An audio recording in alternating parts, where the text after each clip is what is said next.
The blood-red sun hung low over the dusty streets of Redding, California, as Deanna Hayes stood trembling on the auction block, her wrists bound with rough hemp rope that bit into her delicate skin. At 18, she had never imagined her own family would sell her to cover their mounting debts. Yet here she was, being appraised like cattle by the leering crowd of miners, gamblers, and drifters that had gathered in the town square on this sweltering summer day of 1878. $500 for the girl, shouted a portly banker with a handlebar mustache, his beady eyes roving over Diana's slender frame. The crowd murmured. It was a substantial sum in these parts. 600. Called another voice, belonging to a weathered miner with yellow teeth and calloused hands. Diana's heart hammered against her ribs as she fought back tears. Her father stood at the edge of the crowd, eyes downcast, unable to look at the daughter he had sacrificed to save his failing ranch. Her mother had died 3 winters ago, and with her had gone any protection Deanna might have had against her father's desperate schemes. $800, came a quiet, steady voice from the back of the crowd. The auctioneer, a snake oil salesman who had agreed to conduct this shameful business, perked up at the substantial increase. The crowd parted to reveal a tall figure leaning against a hitching post, his face partially obscured by the wide brim of his hat. 800 going once. The auctioneer called, scanning the crowd for higher bids. 1,000, growled the yellow-toothed miner, spitting tobacco juice into the dust. Deanna closed her eyes, willing herself to disappear. The thought of becoming that man's property made her stomach turn. 1,500, said the quiet voice, louder now as the stranger stepped forward into the circle of onlookers. A collective gasp rippled through the crowd. $1,500 was a fortune in these parts. The auctioneer's gavel came down with a decisive crack. Sold. To the gentleman in the back. Only then did Deanna get a clear look at her buyer. He was tall and broad-shouldered, with sun-bronzed skin and eyes the color of a summer storm. His dark brown hair curled slightly at the collar of his worn leather vest, and a star-shaped badge glinted on his chest. A cowboy, yes, but also something more the local law, perhaps, though she had never seen him before. The stranger approached the auction block, fishing coins and bills from a leather pouch. After counting out the sum to the auctioneer, who passed most of it to Deanna's father, the man turned to her. With gentle hands, he untied the ropes binding her wrists. "Name's Jack Zimmerman," he said softly so only she could hear. "Ranch about 5 miles west of town." His eyes, kind but unreadable, met hers. "What do you want to do now?" Deanna blinked, certain she had misheard him. "What do you want to do now?" he repeated, a little louder this time. "I didn't buy you to own you, Miss Hayes. I bought you to free you." Deanna glanced at her father, who was already mounting his horse, the money securely tucked in his saddlebag. He didn't even look back as he rode away, leaving her with this stranger. I don't understand," Deanna whispered, aware that curious eyes were still upon them. Jack offered her his arm. "Let's get out of this sun and talk somewhere private. My offer is this: you can go wherever you please, with enough money to start a new life, or you can work for me as my housekeeper until you decide what you want. Either way, you're no man's property today." Diana hesitated only a moment before placing her hand on his arm. Whatever this man's true intentions, they couldn't be worse than what awaited her with the tobacco-chewing miner or the leering banker. Jack led her to a modest buckboard wagon hitched to 2 sturdy horses. He helped her climb onto the wooden bench seat before taking the reins himself. "Why would you do this?"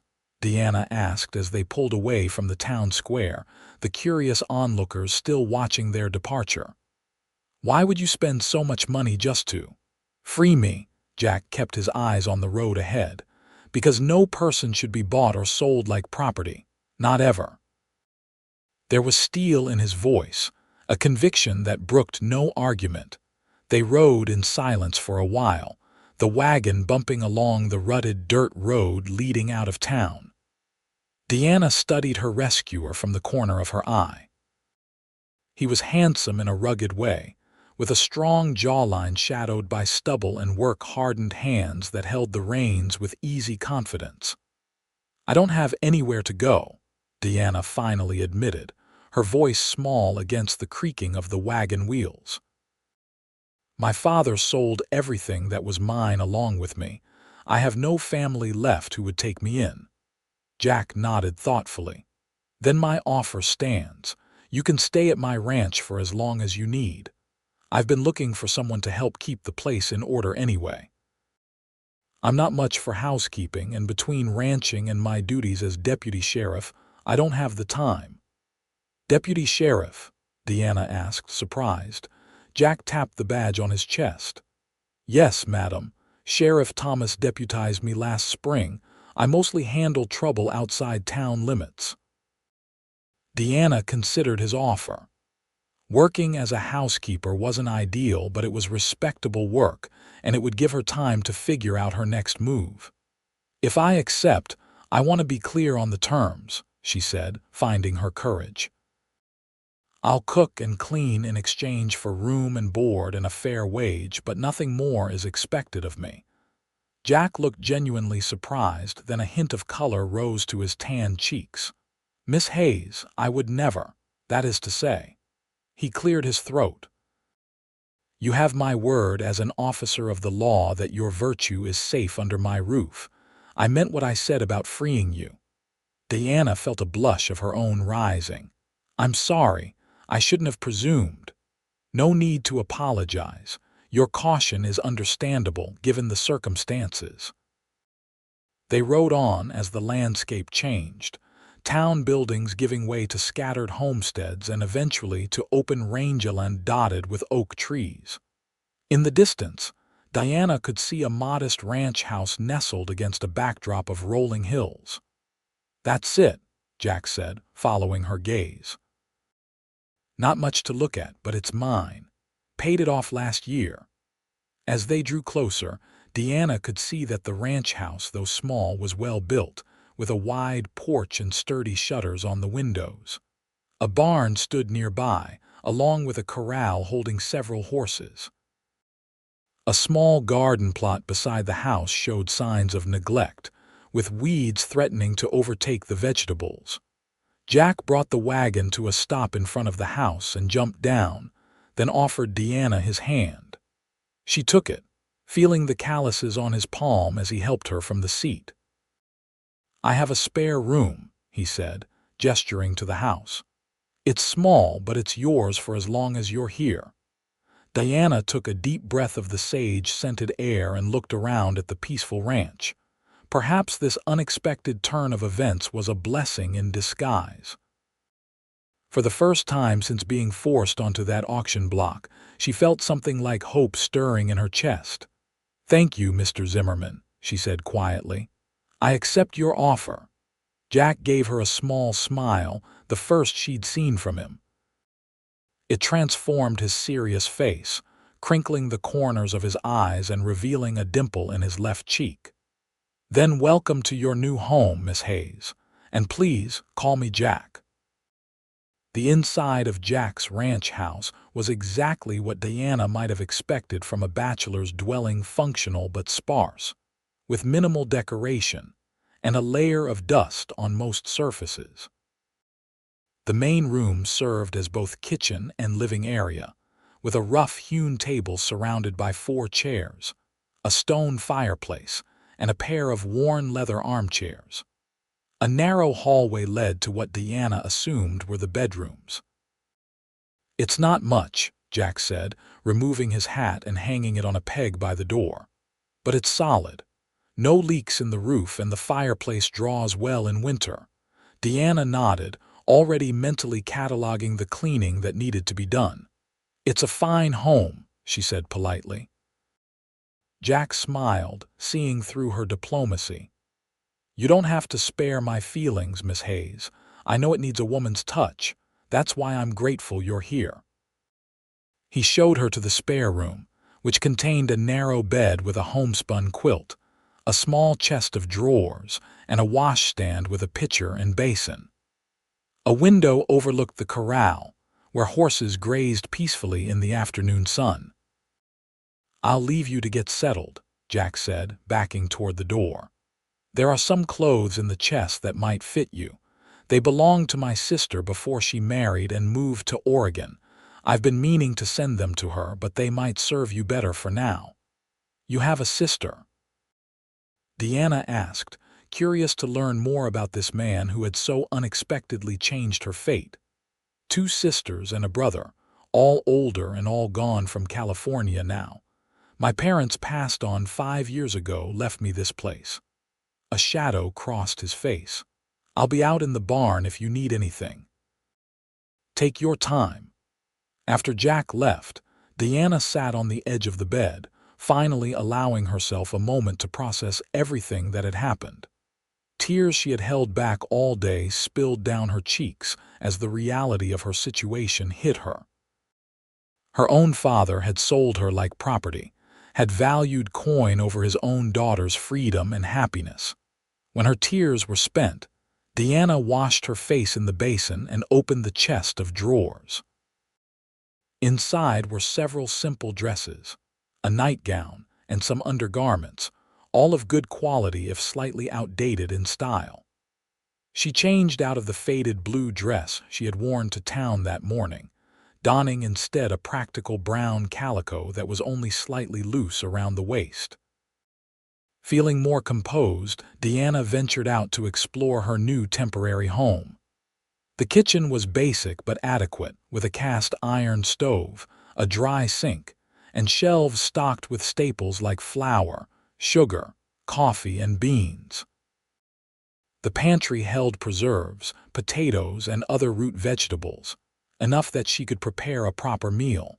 By the time Jack returned from the barn, Diana had swept the main room, dusted the furniture, and was stirring a pot of bean soup on the stove. The scent of baking cornbread filled the house. Jack paused in the doorway, surprise evident on his face. "You didn't have to start work today," he said. Deanna shrugged. "I wanted to. Keeping busy helps me not think too much." She didn't add that cooking had always soothed her, had been her way of creating order in the chaos after her mother died. "Well, it smells mighty good," Jack admitted, removing his hat. "I can't remember the last time I came home to a cooked meal." "It's nothing fancy," Deanna warned, suddenly shy. "Just beans and cornbread." "After months of my own cooking, that sounds like a feast," Jack said with a smile. He crossed to the dry sink and poured water from a bucket into a basin, washing the dust from his hands and face. They ate at the table, the silence between them oddly comfortable. Deanna studied Jack covertly as he ate, noticing the careful way he held his spoon, the appreciative nods as he tasted her cooking. He had good manners for a bachelor rancher, she thought. "This is delicious," Jack said after his second helping. "Thank you." Deanna felt a small glow of pride. "You're welcome. I'll make something more substantial tomorrow once I see what supplies we need. We can ride into town on Saturday if there's anything you need," Jack offered. "I usually make a supply run once a month." Deanna tensed at the thought of returning to Redding so soon, of facing the stares and whispers that would surely follow her after the auction. Jack, noticing her discomfort, added quickly, "Or I can go alone if you'd prefer." "No," Deanna said, straightening her shoulders. "I won't hide away." "I've done nothing wrong." Jack nodded approvingly. "You're brave, Miss Hayes." "Deanna," she corrected him. "If I'm to call you Jack, you should call me Deanna." A smile tugged at the corner of his mouth. "Deanna, then." After supper, Jack insisted on helping with the dishes, drying each plate and cup as Deanna washed them in the basin.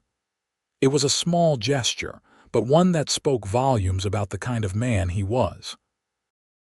As darkness fell, Jack lit the lamps and excused himself to check on the horses one last time before bed. Deanna used the opportunity to prepare for sleep, changing into the borrowed nightgown and brushing out her long chestnut hair. She was sitting on the edge of her bed when Jack returned, his boots making heavy sounds on the plank floor. He stopped outside her door, which she had left slightly ajar. "Deanna," he called softly, "is there anything else you need tonight?" "No, thank you," she replied. "I have everything I need." "Good. Well, good night then. Sleep well." "Jack," Deanna called as his footsteps started to move away. He paused and she could see his shadow in the hallway. "Thank you for today, for everything." There was a moment of silence. "You're welcome, Deanna," he finally said, his voice gentle. "See you in the morning." Deanna slept better that night than she had in months, her dreams free of the anxiety that had plagued her since her father's debts began to mount. When she woke, sunlight was streaming through the small window, and the smell of coffee filled the house. She dressed quickly in another of the borrowed dresses, this one a dark green that complemented her eyes, and twisted her hair into a simple knot at the nape of her neck. When she emerged from her room, she found Jack already gone, a note on the table informing her that he had ridden out to check the north pasture and would be back by noon.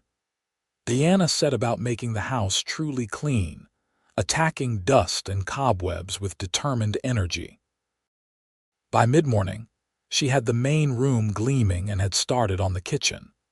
She was scrubbing the stovetop when she heard hoofbeats approaching. Thinking it was Jack returning early, Diana wiped her hands on her apron and went to the door. Instead of Jack, however, she found herself face to face with a stranger, a tall, thin man with a scraggly beard and cold eyes. "Well, well," the man drawled, looking Deanna up and down in a way that made her skin crawl. "So the rumors are true. Zimmerman did buy himself a woman." Deanna stiffened. "Mr. Zimmerman isn't here," she said, her hand tight on the doorknob. "I'm his housekeeper." The man laughed, showing tobacco-stained teeth. "That what he's calling it, housekeeper?" He spat into the dirt. "I'm Ellis Thornton. My ranch borders Zimmerman's to the east. Just came to see this pretty new housekeeper for myself." Deanna began to close the door. "As I said, Mr. Zimmerman isn't here." Thornton's hand shot out, preventing the door from closing. "No need to be unfriendly, girl. I just came to introduce myself, neighbor to neighbor." "I've asked you to leave," Deanna said, her heart pounding. "Please respect that." Thornton's face darkened. "You putting on airs. Yesterday you were being sold like a sack of flour. Today you're too good to talk to a man like me." The sound of approaching hoofbeats interrupted whatever Thornton might have said next. Jack rode into the yard, his expression darkening when he saw Thornton at his door. "Thornton," Jack called, dismounting in one fluid motion. "What brings you to my property?" Thornton stepped back from the door, his manner changing instantly. "Just being neighborly, Zimmerman. Heard you had a new housekeeper." Jack's jaw tightened. "And now you've met her. Anything else I can help you with?" Thornton mounted his horse, a cruel smile playing on his lips. "Not today. But I'll be seeing you around, deputy." He tipped his hat mockingly at Deanna. "Madam." As Thornton rode away, Jack approached the house, concern etched on his face. "Did he bother you?" Deanna shook her head, not wanting to cause trouble. "He was just curious." Jack's eyes narrowed. "Thornton's trouble. He's been trying to buy my water rights for years, and he doesn't take no for an answer." He scanned Deanna's face. "You sure you're all right?" "I'm fine," Deanna assured him, touched by his concern. "Though I'd prefer not to be alone if he visits again." Jack nodded grimly. "I don't think he'll be back anytime soon, but I'll make sure Mrs. Blackwood from the neighboring ranch comes to stay with you if I have to be gone overnight. She's a good woman, widow with 2 grown sons who help run her place." Diana relaxed slightly. "Thank you." The rest of the day passed uneventfully. Deanna finished cleaning the kitchen and prepared a substantial supper of salt pork and potatoes.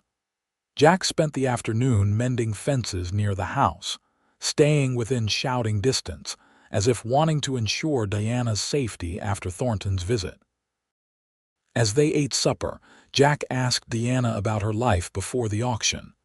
"There's not much to tell," Deanna said, pushing a potato around her plate. "My mother died 3 winters ago. Pneumonia. After that, my father changed, started drinking more, gambling. The ranch had never been prosperous, but under his neglect it fell into ruin. And there was no one else. No family who could have taken you in." Diana shook her head. "My mother's family disowned her when she married my father. They thought he was beneath her.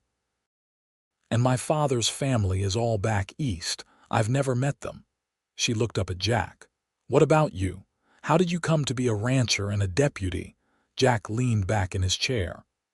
"My father started this ranch when I was just a boy. He taught me everything I know about cattle and horses. As for being a deputy," he shrugged, "I've always had a strong sense of right and wrong. Sheriff Thomas noticed, I guess. Deputized me last spring when trouble with cattle rustlers got to be more than he could handle alone." "You must be good at it," Deanna observed. Jack smiled wryly. "I'm better with animals than people, truth be told. But I do what needs doing." As the days passed, Deanna and Jack fell into a comfortable routine. She kept the house and prepared meals while he tended to the ranch and his deputy duties. Each evening, they would share supper and conversation, getting to know each other in small increments.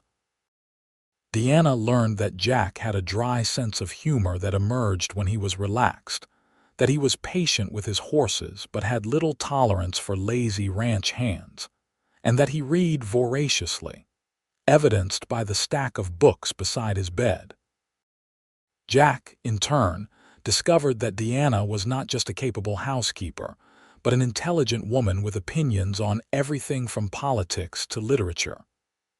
She had been educated by her mother, a former schoolteacher, and had a quick mind that absorbed new information like a sponge. On Saturday, true to his word, Jack took Deanna into Reading for supplies. She held her head high as they walked down the main street, ignoring the curious stares and whispered comments. Jack stayed close beside her, his presence both protective and reassuring. At the general store, the proprietor, a jovial man named Frank Miller, greeted Jack warmly. "Deputy Zimmerman, good to see you, and this must be Miss Hayes." He tipped his hat to Deanna. "Madam, welcome to my humble establishment." Deanna was surprised by the friendly reception. "Thank you, Mr. Miller." "Frank, please," the storekeeper insisted. "Any friend of Jack's is a friend of mine." He lowered his voice. "And might I say, miss, what happened at that auction was a disgrace to this town. Not everyone approved, I can tell you that." Deanna felt a rush of gratitude for the man's kindness. "Thank you, Frank. That means a great deal to me." While Jack discussed cattle prices with Frank, Deanna explored the store, making a list of household items they needed. She was examining bolts of fabric when a woman's voice spoke behind her. "You must be the Hayes girl." Deanna turned to find a severe-looking woman in a buttoned-up black dress watching her with narrowed eyes. "Yes," Deanna replied cautiously. "Deanna Hayes." The woman sniffed. "I'm Margaret Wilson, president of the Ladies' Aid Society." Her gaze was critical as she looked Deanna up and down. "There has been talk about your situation with Deputy Zimmerman." Deanna felt her cheeks flush. "Mr. Zimmerman is my employer. I am his housekeeper." Mrs. Wilson raised an eyebrow. "A young, unmarried woman living alone with a bachelor. You must understand how that appears." "I understand that appearances concern some people more than truth," Deanna replied, struggling to keep her tone civil. Mrs. Wilson's lips thinned. "The truth, Miss Hayes, is that proper young women do not place themselves in compromising positions. regardless of their circumstances. "Margaret," Jack's voice cut in, his tone polite but firm as he approached. "How nice to see you. I trust Reverend Wilson is well." The woman straightened. "My husband is quite well, thank you, Deputy." "Glad to hear it." Jack turned to Deanna. "Did you find everything you need?" Deanna nodded, grateful for the interruption. "Then we should be on our way." "Good day, Margaret." Jack placed a protective hand on Deanna's back as he guided her to the counter to pay for their purchases. Outside the store, Deanna let out a shaky breath. "Thank you for the rescue." Jack loaded their supplies into the wagon. "Margaret Wilson considers herself the moral compass of Redding. Pay her no mind." "It's not just her," Deanna said quietly. "People are talking about us, Jack, about me living at your ranch." Jack paused, his expression serious. "Does that bother you?" Deanna considered the question. "Not for myself, I know the truth of our arrangement. But I worry it might damage your standing as deputy." Jack shook his head. "Sheriff Thomas knows the situation. He's the one who suggested I attend that auction when we heard what your father planned." He helped Deanna into the wagon before climbing up beside her. "As for the rest of the town, they can talk all they want. I know who I am, and so do you." As they rode back to the ranch, Deanna found herself stealing glances at Jack's profile. In the month she had known him, she had come to respect him deeply, his quiet strength, his unwavering sense of justice, his kindness toward her. And if she was being honest with herself, there was something more growing within her, something warm and fluttering that made her pulse quicken when he smiled at her. The realization was both exhilarating and terrifying. Jack had rescued her, given her a home and honest work. He deserved better than a penniless young woman with nothing to her name, a woman whose own father had valued her so little. Jack seemed to sense her troubled thoughts. "What's on your mind, Deanna?" She forced a smile. "Just thinking about all the work waiting for us at home." Home. The word had slipped out naturally, and Diana realized with a start that she had come to think of Jack's ranch as home in the short time she had been there. She wondered if Jack had noticed her choice of words, but his expression remained unreadable as they continued their journey in companionable silence. The summer days stretched into weeks, and Diana found herself flourishing at the ranch. The neglected garden had been transformed under her care, now producing an abundance of vegetables. She had added feminine touches to the house curtains sewn from fabric purchased in town, wildflowers arranged in mason jars, a patchwork quilt draped over the back of one of the leather chairs. Jack had noticed these changes with quiet approval. "The place hasn't felt this much like a home since my mother was alive," he told her one evening as they sat on the porch, watching the sunset paint the hills in shades of gold and crimson. Diana smiled, pleased by the compliment. "I'm glad you like it." They sat in comfortable silence for a while, the only sounds the creaking of their rocking chairs and the distant lowing of cattle. "I received a telegram from Sheriff Thomas today," Jack said eventually. "There's trouble brewing with some cattle rustlers north of here. He's asked me to help track them down." Diana's hand stilled in her lap. "Will you be gone long?" Jack's expression was regretful. "A week, maybe more. I'll ride over to the Blackwood place tomorrow, see if Mrs. Blackwood can stay with you while I'm gone." "I'll be fine on my own," Deanna protested, though the thought of being alone at the ranch, especially with Ellis Thornton as a neighbor, made her uneasy. Jack shook his head firmly. "I'd rest easier knowing you had company. Besides, Mrs. Blackwood could use a break from those two grown sons of hers. She'll probably thank me for the excuse." True to Jack's prediction, Mrs. Blackwood, a robust widow in her 50s with a no-nonsense manner and a kind heart, was more than happy to spend time at Jack's ranch.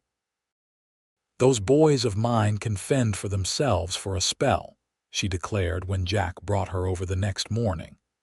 Do them good to appreciate all I do." After giving Diana instructions on caring for his prized stallion and extracting a promise from Mrs.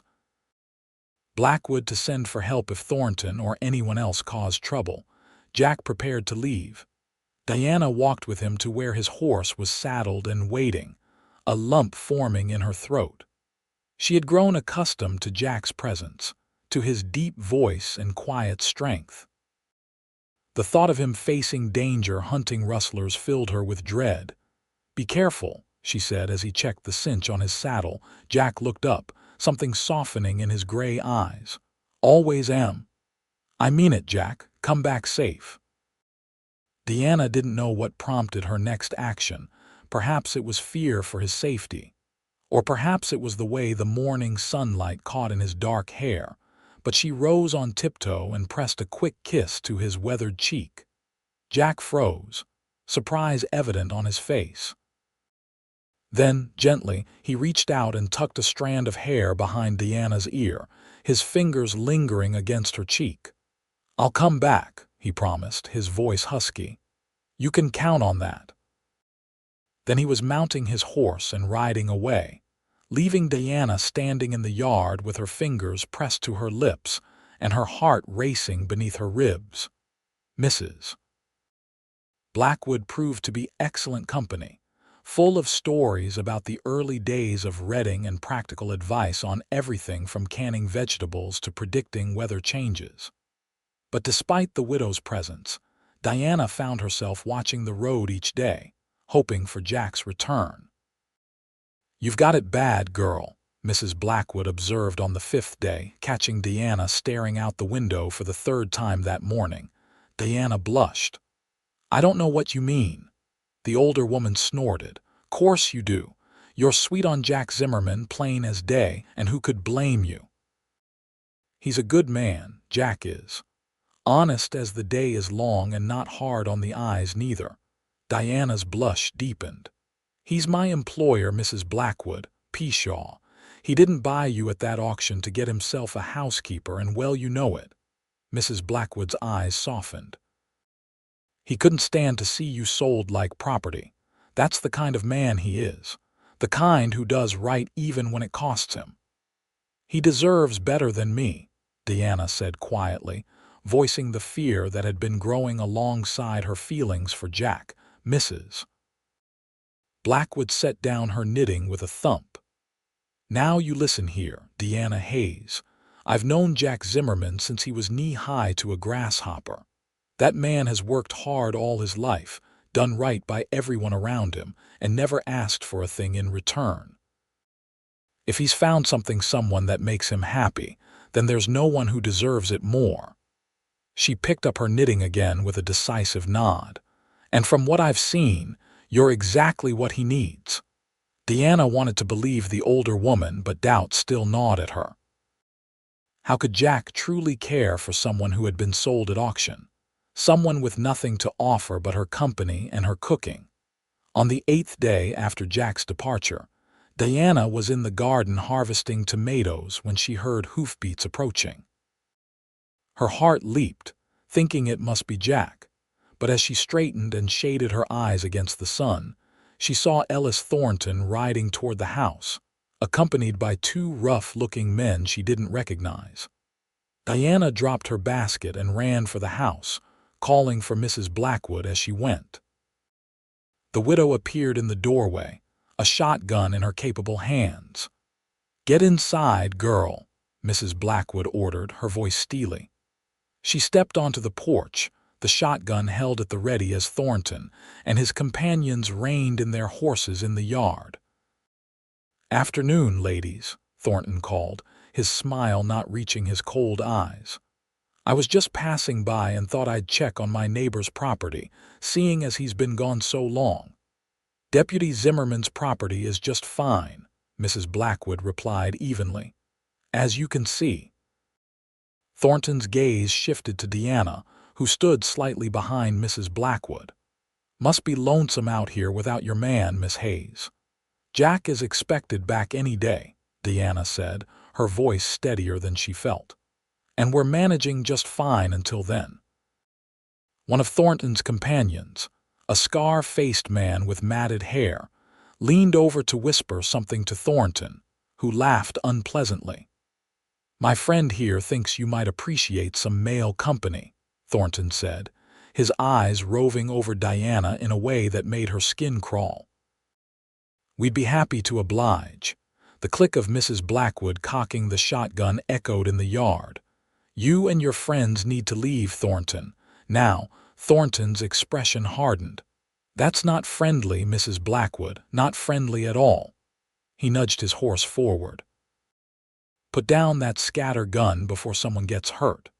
The sound of another horse approaching made everyone freeze.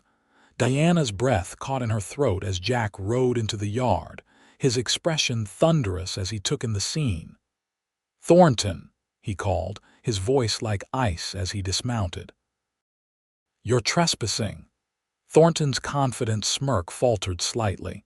"Just being neighborly, Zimmerman, checking on your women while you were away."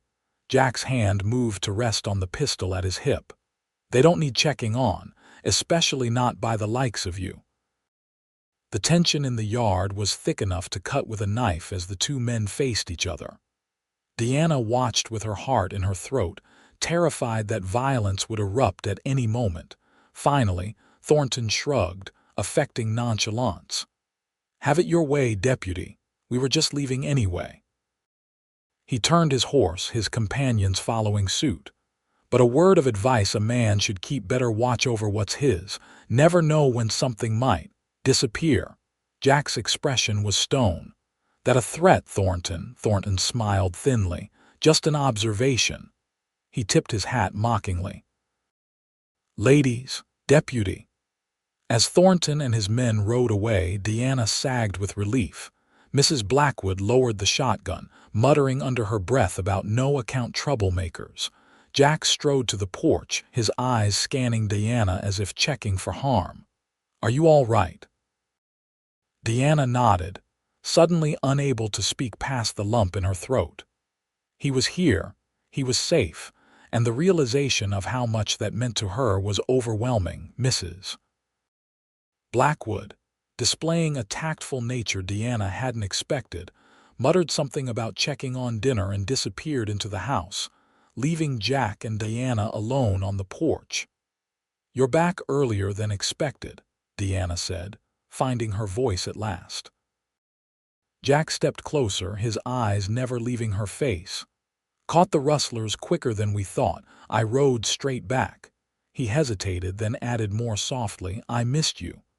Diana's heart stuttered in her chest. "I missed you too." For a long moment they stood there, the air between them charged with unspoken feelings. Then, slowly, Jack reached out and took her hand in his. "Diana," he said, his voice rough with emotion. "When I was out there, all I could think about was getting back to you. Not to the ranch, not to my duties, to you." Diana's breath caught. "Jack, let me finish," he interrupted gently. "I know our situation is unusual. I know you came here because you had nowhere else to go, but these past months, having you here..." He shook his head, searching for words. "It's like color came back into a world I didn't even realize was gray." Diana's eyes filled with tears. "I feel the same way. But Jack, I have nothing to offer you.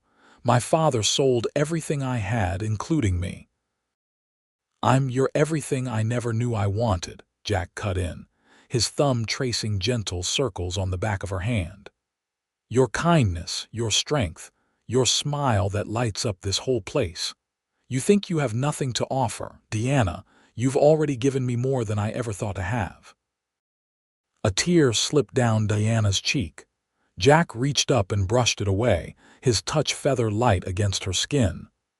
"I'm not asking for promises," he said softly.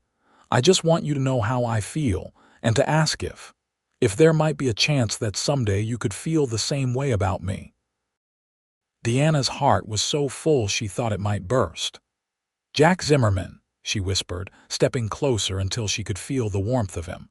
"I already do." The kiss that followed was gentle at first, a tentative meeting of lips that quickly deepened into something more profound. Jack's arms encircled Deanna, drawing her against the solid warmth of his chest as her hands found their way to his shoulders. When they finally parted, both breathing heavily, Jack rested his forehead against hers. "I never expected this," he admitted. "When I went to that auction, I just wanted to help someone in trouble. I never imagined I'd find the woman I want to spend my life with." Diana's heart soared at his words. "And I never imagined being sold at auction would lead me to the man I love."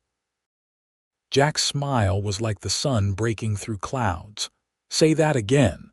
Deanna laughed, her joy bubbling over. "I love you, Jack Zimmerman." "And I love you, Deanna Hayes," Jack replied, his voice rough with emotion. "More than I ever thought possible." From inside the house came the sound of Mrs. Blackwood clearing her throat loudly. "Don't mind me," she called through the open window. "Just an old woman trying to set the table for supper. Take all the time you need out there."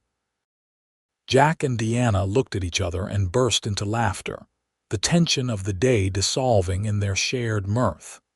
Hand in hand, they went inside to join Mrs. Blackwood for supper, their hearts light with the promise of a future together. The next morning, after Mrs. Blackwood had returned to her own ranch, with much winking and patting of hands, Jack and Deanna sat at the kitchen table, planning their future. "I want to do this properly," Jack insisted. "Court you the way you deserve, not rush into anything because of our living situation." Deanna smiled, touched by his consideration. "I'd like that, though it might be difficult given that I already live here." Jack rubbed his jaw thoughtfully. "What if you stayed with Mrs. Blackwood for a while, just until we're ready to make things official? It would stop the gossip in town and give us time to court properly." Diana considered the suggestion. It made sense, and she appreciated Jack's desire to protect her reputation. "All right," she agreed, "but not for too long. I've grown fond of this place." Jack's smile was tender. "It's become more of a home since you arrived. I missed it, and you every minute I was gone." They agreed that Diana would move to Mrs. Blackwood's ranch the next day, and Jack would call on her properly 3 times a week. In the meantime, they would enjoy their last day alone together at the ranch. Jack had planned to mend fences in the north pasture, but instead, he suggested they ride out together to his favorite spot on the property, a small lake nestled among cottonwood trees, where the water was clear and cool even in summer's heat. "It's beautiful," Deanna breathed when they arrived, taking in the tranquil scene. Dragonflies skimmed across the water's surface and birdsong filled the air. Jack spread a blanket beneath one of the cottonwoods and unpacked the picnic lunch Deanna had prepared.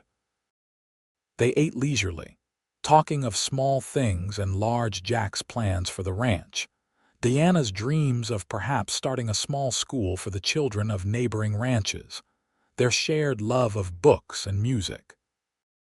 "I want to know everything about you," Jack said, reaching out to tuck a strand of hair behind Deanna's ear. "There's not much more to tell," Deanna replied with a small smile. "You already know my sad history." Jack's expression grew serious. "Have you thought about your father? Whether you want to see him again?" Diana looked out over the lake, considering the question. "I've thought about it. Part of me wants to confront him to ask how he could have done what he did. But another part," she shook her head, "another part just wants to leave the past behind and focus on the future." Jack nodded in understanding. "Whatever you decide, I'll support you." Deanna turned to him, her heart full. "I know you will. It's one of the many reasons I love you." Jack's eyes darkened with emotion. "Say that again." "I love you," Deanna repeated, smiling as Jack leaned forward to capture her lips in a tender kiss. When they returned to the ranch that afternoon, Deanna began packing her few possessions for the move to Mrs. Blackwood's. Jack watched from the doorway of her room, his expression a mixture of regret and resolve. "It won't be for long," he promised. Deanna folded a dress into her small carpetbag. I know, and it's the right thing to do. That evening, as they sat on the porch watching the sunset one last time as merely employer and employee, Jack reached into his pocket and pulled out a small object. "I have something for you," he said, his voice uncharacteristically nervous. "Not a ring, not yet, but a promise." He held out his hand, revealing a delicate silver locket on a fine chain. "It was my mother's," he explained as Deanna gasped in surprise. "Inside is a lock of her hair and my father's, I thought." He cleared his throat. "I thought you might wear it as a symbol of my intentions, of our future together." Diana's eyes filled with tears as she accepted the precious gift. "Jack, it's beautiful. I'll treasure it always." Jack took the locket from her trembling fingers and fastened it around her neck, his touch lingering on her skin. "There," he said softly. "Now a part of me goes with you tomorrow." Deanna reached up to touch the locket, warm from Jack's hand. "I don't need a necklace to carry you with me," she whispered. "You're already in my heart." Jack's kiss in response was both tender and passionate, a promise of the life they would build together. The following morning, Jack drove Deanna to Mrs. Blackwood's ranch, her small carpetbag tucked behind the seat of the wagon. The widow welcomed Deanna with open arms, showing her to a comfortable room with a view of the mountains. "You two are doing the right thing," Mrs. Blackwood assured them. "Give the gossips in town nothing to talk about, though if you ask me, life's too short to worry about what small minds think." When it came time for Jack to leave, he and Deanna stood beside the wagon, reluctant to part even for a few days. "I'll see you on Sunday," Jack promised, holding both her hands in his. "We can ride into town, attend church together." Deanna nodded, already missing him though he hadn't yet left. "Sunday," she agreed. Jack's kiss goodbye was brief but heartfelt. As he drove away, Deanna touched the locket at her throat, drawing comfort from the tangible symbol of their commitment. Life at the Blackwood Ranch settled into a pleasant routine. Deanna helped Mrs. Blackwood with household chores and learned from the older woman's vast store of practical knowledge. The Blackwood sons, Thomas and James, were respectful and welcoming, treating Deanna like a sister. True to his word, Jack arrived on Sunday morning dressed in his best clothes, his hair neatly combed and his usually stubbled jaw clean-shaven. The sight of him made Diana's heart race, and from Mrs. Blackwood's knowing smile, her reaction hadn't gone unnoticed. Their appearance together at church caused a stir among the townsfolk of Reading. Deanna held her head high as whispers followed them down the aisle, Jack's steady presence beside her giving her courage. After the service, Jack introduced Deanna formally to Sheriff Thomas, a gruff but kind man who shook her hand firmly. "Heard a lot about you, Miss Hayes," the sheriff said. "All good. This deputy of mine hasn't talked about much else since you came to town." Jack's ears reddened. "That's not entirely true, Sheriff." Sheriff Thomas laughed, clapping Jack on the shoulder. "True enough for government work, son." He tipped his hat to Deanna. "You've got yourself a good man here, Miss Hayes, one of the best." "I know," Deanna replied, smiling up at Jack. "I'm very fortunate." After church, Jack took Deanna to dinner at Reading's only restaurant, a small establishment run by a French immigrant named Pierre. The food was simple but well prepared, and the privacy of their corner table allowed for conversation without the scrutiny of the entire town. "How is it, living with Mrs. Blackwood?" Jack asked as they enjoyed slices of apple pie for dessert. Deanna smiled. "She's wonderful, full of advice and stories, and her sons treat me like family." She hesitated, then added softly, "But I miss the ranch, I miss you." Jack reached across the table to take her hand. "I miss you too, the house feels empty without you there." His thumb traced patterns on her palm. "I've been thinking about the future, Deanna, about us." Diana's heart quickened. "What about us?" "I want to marry you," Jack said simply. "Not someday, not eventually, as soon as you're ready." Diana's breath caught in her throat. "Jack." "I know it hasn't been long," he continued, his gray eyes intent on hers. "And if you need more time, I understand. But I know what I want, Diana. I want to build a life with you. Have a family with you, grow old with you." Tears of happiness welled in Diana's eyes. "I want all of that too," she whispered. "With you, Jack. Only with you."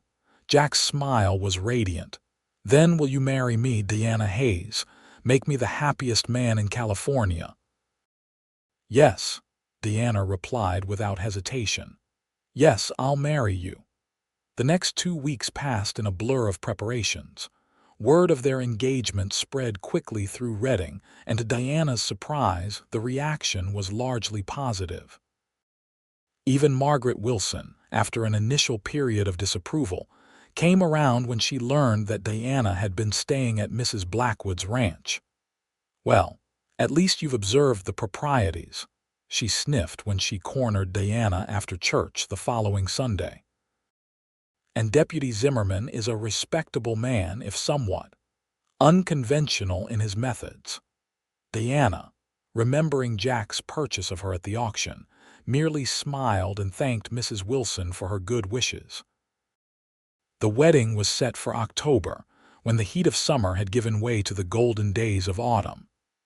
Diana, with Mrs. Blackwood's help, began sewing a simple but elegant wedding dress from cream-colored satin purchased at the general store.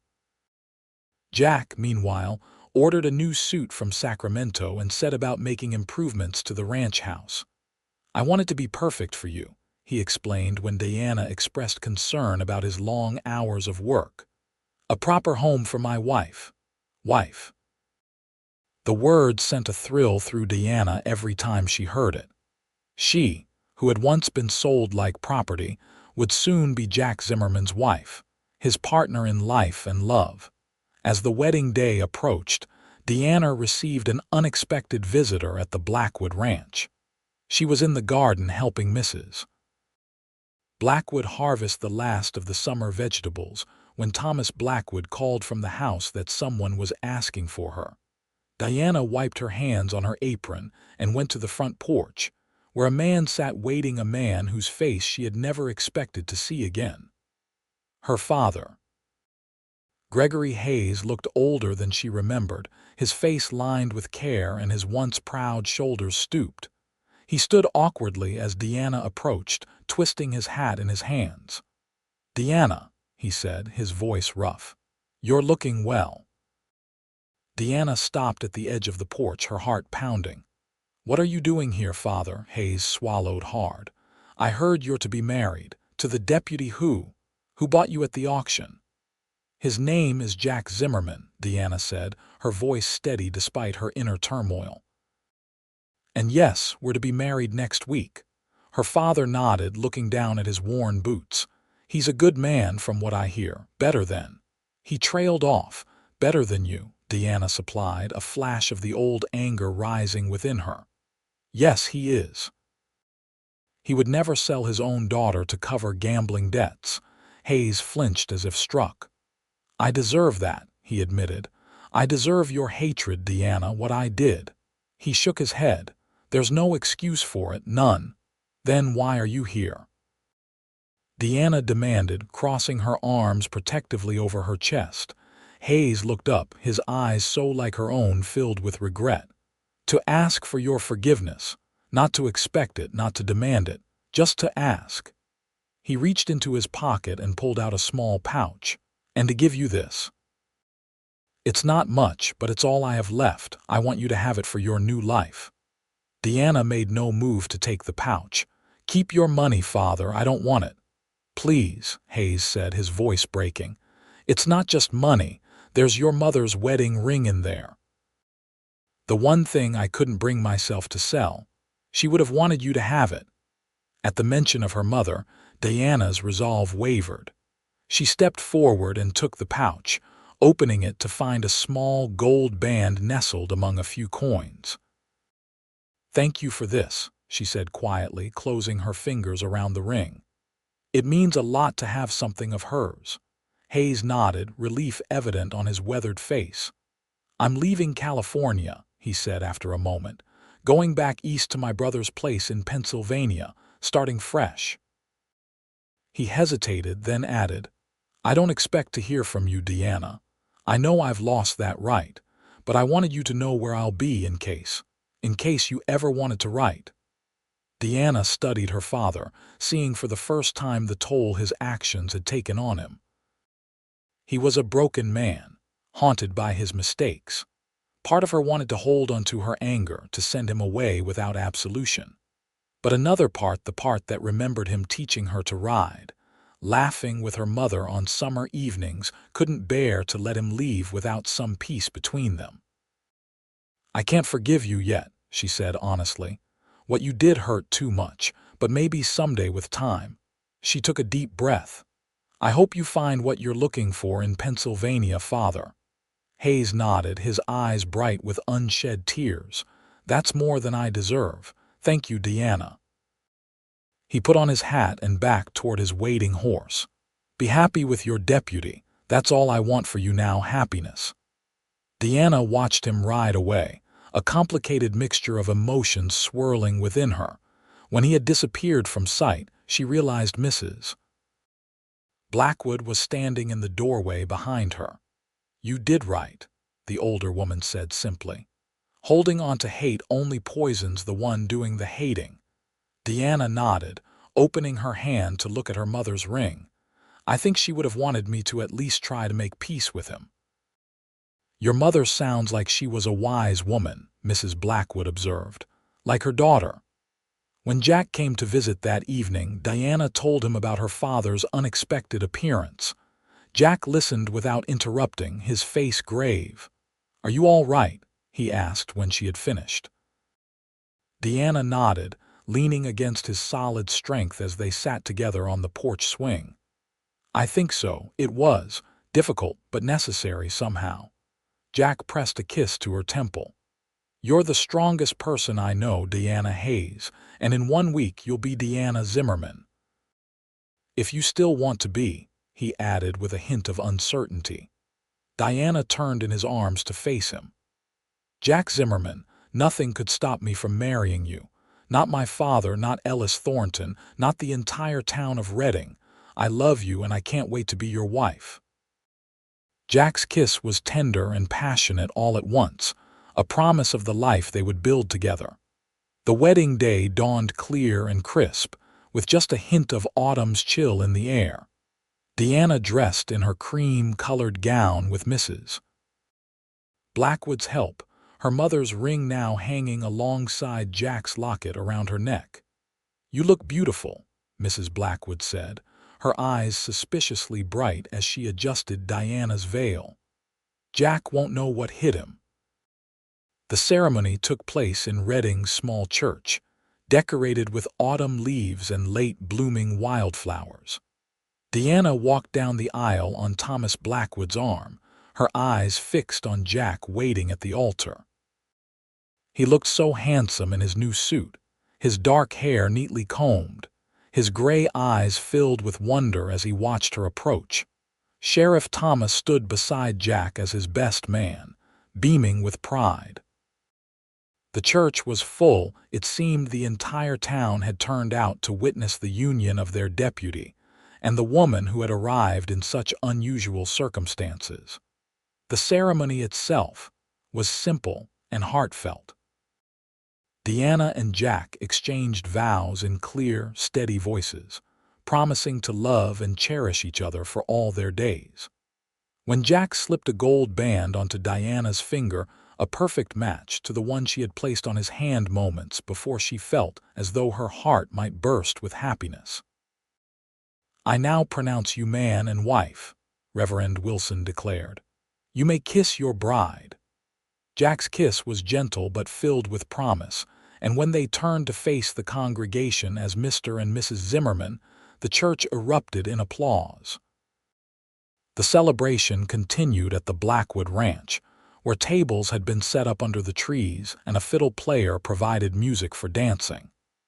Deanna and Jack moved from guest to guest, Accepting congratulations and well wishes, their hands rarely separated. Even Margaret Wilson unbent enough to offer sincere congratulations. "You've done well for yourselves," she told them with an approving nod. "A proper marriage as it should be." When the sun began to set, casting long shadows across the yard, Jack leaned close to Deanna's ear.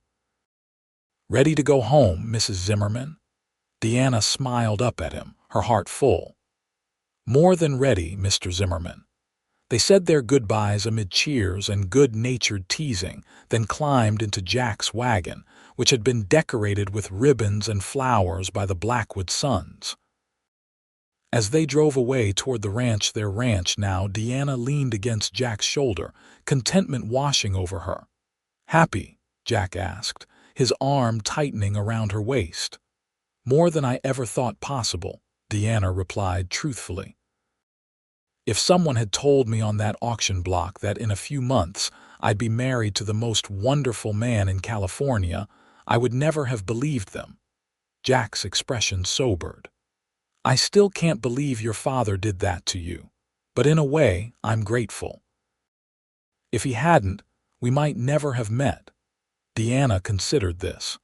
Perhaps some good can come even from the worst situations. When they arrived at the ranch, Jack insisted on carrying Deanna across the threshold, a tradition Mrs. Blackwood had told them about. Deanna laughed as he lifted her easily into his arms, then gasped in surprise when she saw the interior of the house. Jack had been busy during their separation. New curtains hung at the windows, a colorful rug covered the main room's wooden floor, and a bookshelf filled with volumes stood against one wall. Fresh flowers sat in a vase on the table, and a cheerful fire burned in the fireplace despite the mild evening. "Jack, it's beautiful," Deanna breathed as he set her down. "When did you do all this?" Jack looked pleased at her reaction. "Been working on it whenever I could, wanted to surprise you." He hesitated, suddenly shy. "There's one more thing." He took her hand and led her down the hallway past her old room to the door at the end, which had always been closed during her time as his housekeeper. "This was my parents' room," he explained, opening the door. "Now it's ours." Deanna stepped into a large, comfortable bedroom dominated by a four-poster bed with a handmade quilt. A dressing table with a mirror stood in one corner, and a rocking chair in another. The curtains at the windows matched those in the main room, and a small vase of wildflowers sat on the bedside table. "It's perfect," Deanna whispered, touched by the care Jack had put into preparing their home. Jack wrapped his arms around her from behind, resting his chin on top of her head. "Welcome home, Mrs. Zimmerman." Deanna turned in his embrace, her heart so full of love she thought it might overflow. "I love you, Jack Zimmerman." "And I love you, Deanna Zimmerman," Jack replied, his voice rough with emotion as he lowered his head to claim her lips in a kiss that was both an ending and a beginning, the end of their separate journeys, and the beginning of the life they would build together. 5 years later, Deanna sat on the front porch of the ranch house, watching as Jack taught their 4-year-old son, Matthew, to ride a gentle pony in the yard. Beside her, 2-year-old Emily played with wooden blocks, her dark curls so like her father's falling over her eyes as she concentrated. The ranch had prospered under Jack and Deanna's care.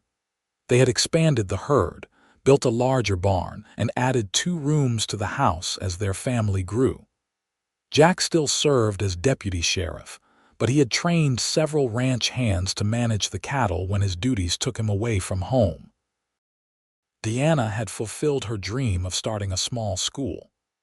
Once a week, children from neighboring ranches gathered in a converted outbuilding to learn reading, writing, and arithmetic under her patient guidance.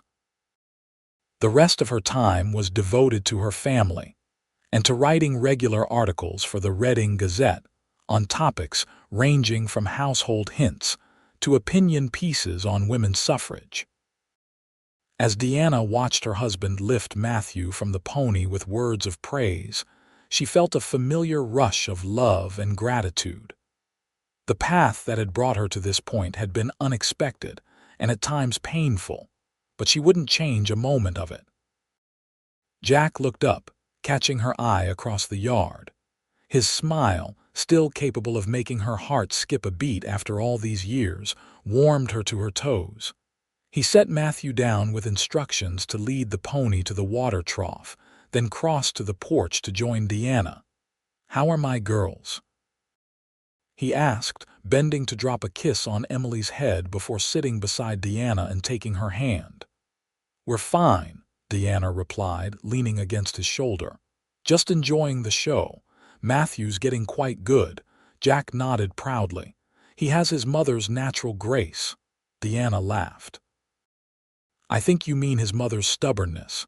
He reminds me more of you every day." Jack's thumb traced idle patterns on her palm, a gesture that still sent shivers up her arm. "I got a letter from your father today," he said after a moment. Deanna nodded. After their wedding, she had begun a cautious correspondence with her father. The letters were infrequent but increasingly warm as time had healed some of the old wounds. "He's doing well in Pennsylvania," Jack continued.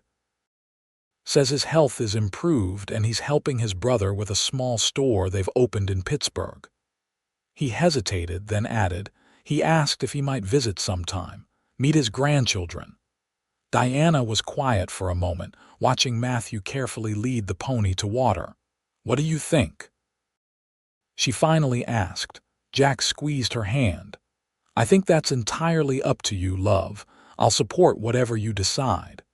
Diana considered. The anger that had once burned so fiercely at the thought of her father had dimmed over the years, replaced by a cautious forgiveness. I think I'd like that," she said slowly. "For the children to know their grandfather, and for him to see the life we've built here." Jack nodded, his expression soft with understanding. "Then I'll write back and invite him for Christmas." They sat in comfortable silence as the sun began to set, painting the sky in shades of pink and gold. Matthew returned from watering the pony, climbing the porch steps with the boundless energy of childhood. "Papa, can I ride again tomorrow?" he asked, his gray eyes so like Jack's wide with hope.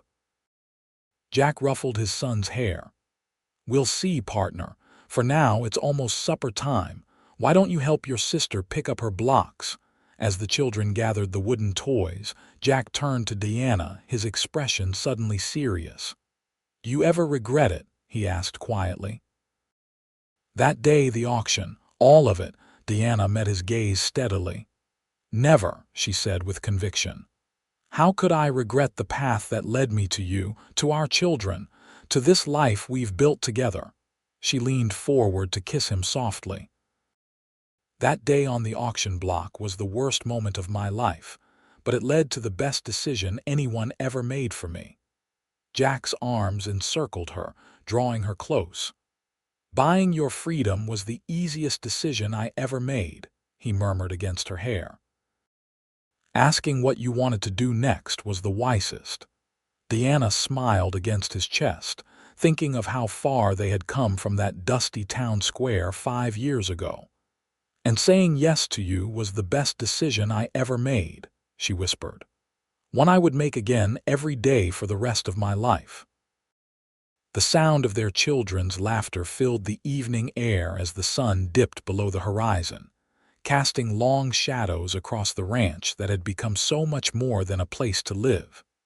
It had become a home, filled with love and laughter and the promise of many more happy years to come. For Deanna Zimmerman, once sold to the highest bidder, life had become richer and more beautiful than she had ever dared to dream. And it had all begun with a quiet voice at an auction, a hand untying rope burned wrists and 7 simple words. "What do you want to do now?"